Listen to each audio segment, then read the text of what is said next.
বাংলাদেশের প্রধান উপদেষ্টা প্রফেসর ইউনূসের যুক্তরাজ্য সফর শেষ হয়েছে। তিনি সফর শেষ করে দেশেও ফিরেছেন।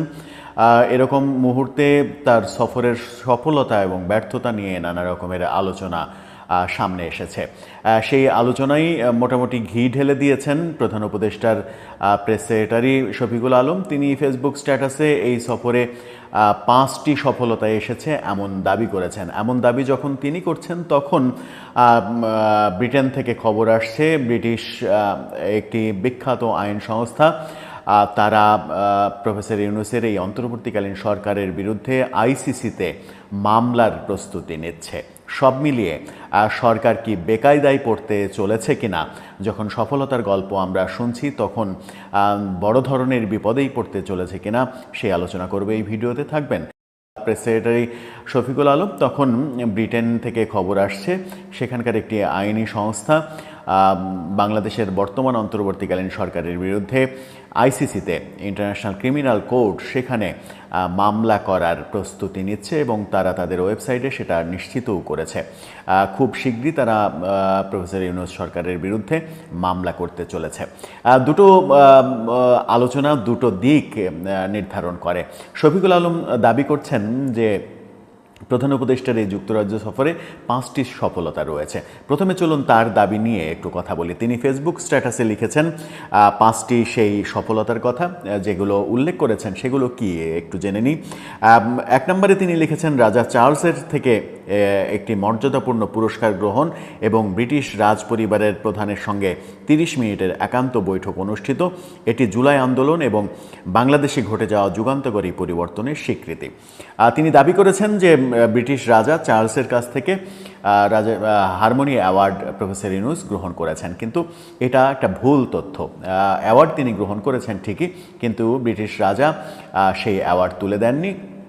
কিংস ফাউন্ডেশনের একজন কর্মকর্তা এই অ্যাওয়ার্ড তুলে দিয়েছেন। সেখানে রাজা দর্শক সারিতে বসেছেন, বসে থেকে সেই দৃশ্য দেখেছেন। অর্থাৎ রাজার হাত থেকে অ্যাওয়ার্ড পাওয়ার কথা থাকলেও সেই দৃশ্যটা আমরা দেখিনি, যেটা শফিকুল আলম একটা ভুল তথ্য দিয়েছেন বলে বোঝা যাচ্ছে। 2 নম্বরে তিনি লিখেছেন অন্তর্বর্তীকালীন সরকারের প্রধান উপদেষ্টার সঙ্গে দেশের বৃহত্তম রাজনৈতিক দল বিএনপি প্রধান নেতার সঙ্গে একটি ঐতিহাসিক বৈঠক।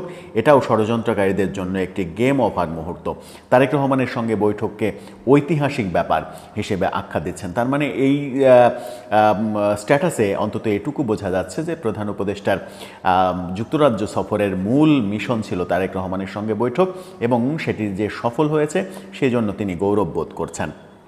3 নম্বরে তিনি লিখেছেন যুক্তরাজ্যের ন্যাশনাল ক্রাইম এজেন্সি এনসি এর সাবেক প্রধানমন্ত্রী শেখ হাসিনার একটি শীর্ষ সহযোগীর 170 মিলিয়ন পাউন্ড মূল্যের সম্পদ জব্দ করেছে এমন তথ্য দিয়েছেন, যদিও এই ব্যাপারে কোনো দ্বিপাক্ষিক বৈঠকের কথা আমরা শুনিনি। 4 নম্বরে তিনি বলছেন বাংলাদেশ ব্যাংকের গভর্নর ও দুর্নীতি দমন কমিশনের প্রধানসহ বাংলাদেশ ও ব্রিটিশ কর্মকর্তাদের মধ্যে ধারাবাহিক বৈঠক হয়েছে। সম্পদ পুনরুদ্ধারের জন্য আরও গভীর সহযোগিতার পথ তৈরি করতে এসব বৈঠক হয়েছে। আশা করা যায় এই অভিজ্ঞতা বিশ্বব্যাপী কাজে লাগানো যাবে। বৈঠক হয়েছে কিন্তু বৈঠকের কোনো ফলাফল আসেনি, সেটাকেই তিনি 5 সফলতার 4 নম্বর সফলতা হিসেবে উল্লেখ করছেন। 5 নম্বর সফলতা হিসেবে তিনি উল্লেখ করছেন রোহিঙ্গা সংকট সমাধানের ব্যাপারে নতুন আশার সঞ্চার। প্রথমবারের মতো এই কথা শোনা গেল যে রোহিঙ্গা সংকট সমাধানের ব্যাপারে যুক্তরাজ্য সফরে কোনো নতুন কোনো খবর পাওয়া গেছে। তিনি দাবি করেছেন 5 নম্বর সফলতা হিসেবে এটি, কিন্তু পুরো সফর জুড়ে রোহিঙ্গা সংকট নিরসনে কোনো মিটিং কিংবা কোনো কথাবার্তা আমরা শুনিনি।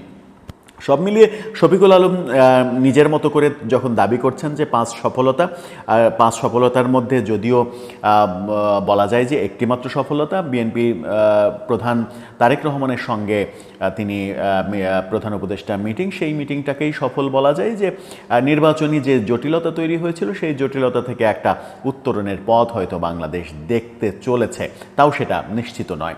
এই তো সফলতার গল্প যখন শফিকুল আলম লিখছেন তখন আমরা ব্রিটেন থেকে খবর পাচ্ছি ব্রিটেনের বিখ্যাত আইন সংস্থা ডাউটি স্ট্রিট চেম্বার আইসিসিতে মামলার প্রস্তুতি নিচ্ছে 4টি অপরাধকে, এই বর্তমান অন্তর্বর্তীকালীন সরকারের 4টি অপরাধকে সামনে নিয়ে 4টি অপরাধকে আমলে নিয়ে তারা আইসিসিতে মামলার প্রস্তুতি নিয়েছে, প্রস্তুতি শেষ করেছে।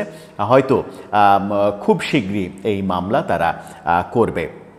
সেখানে অপরাধগুলোর ব্যাপারে যে তথ্য এসেছে তুলে ধরা হয়েছে সেখানে নির্বিচারে হত্যা, অর্থাৎ 5 আগস্ট শেখ হাসিনা সরকার পতনের পরে আওয়ামী কর্মী, সাংবাদিক, সাধারণ মানুষ, সমর্থক এরকম মানুষদের নির্বিচারে হত্যার অভিযোগ করা হচ্ছে, মিথ্যা মামলা দিয়ে জেলে পাঠানোর অভিযোগ করা হচ্ছে, সাংবাদিক, সংখ্যালঘু নির্যাতনের মতো অপরাধগুলোকে তারা সামনে আনছে বলে তাদের ওয়েবসাইটে তারা ঘোষণা করেছে।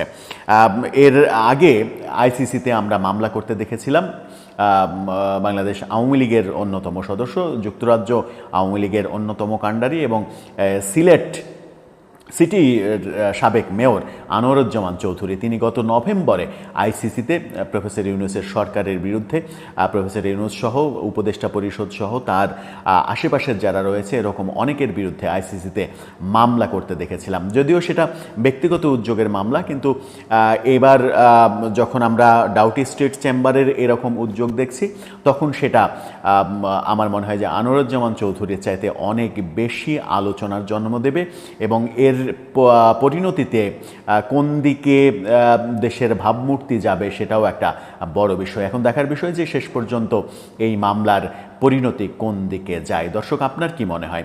একদিকে যখন আমরা সফলতার গল্প শুনছি তখন অন্যদিকে সরকারের বিরুদ্ধে আইসিসিতে, ইন্টারন্যাশনাল ক্রিমিনাল কোর্ট, সেখানে মামলার প্রস্তুতি নিচ্ছে ব্রিটেনের একটি আইন সংস্থা। কি হতে চলেছে আসলে? আপনার মতামত জানিয়ে লিখতে পারেন আমাদের